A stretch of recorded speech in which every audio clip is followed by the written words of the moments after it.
কদিন আগেই তোমাদের এক্সক্লুসিভলি জানিয়েছিলাম 1 সপ্তাহের মধ্যেই সন্ধ্যা তারা ধারাবাহিকে আসছে নতুন নায়ক, যার ফলে বড় পরিবর্তন আসবে গল্পে। তবে যেমনটা বলেছিলাম, কর্তৃপক্ষ গোপনে রাখছিল সেই নায়কের নাম।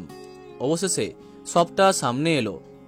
বর্তমানে দেখা যাচ্ছে অবশেষে সন্ধ্যা জানতে পারছে তারা এবং আকাশ নীলের মধ্যে প্রেমের কথা। কিন্তু তারার সন্তান যে সত্যি করেই আকাশ নীলের সন্তান তা এখনো কনফার্ম নয়। টেলিপাড়াতে শোনা গেছে তারা এবং আকাশ নীলের বিয়ে দেবে সন্ধ্যা এবং তার জীবনে আসবে নতুন নায়ক। তবে সন্ধ্যা নাকি তারা, যার জন্যই হোক নতুন নায়ক হয়ে ধারাবাহিকে আসছেন জনপ্রিয় টেলি অভিনেতা রাজা ঘোষ। টেলিপর্দায় খুব জনপ্রিয় তিনি। অনেকবার নায়ক চরিত্রে তাকে দেখেছে দর্শক। শেষবার যমুনা ঠাকির পরে আদরের বোন সিরিয়ালে নায়ক চরিত্রে তাকে দেখা যায়।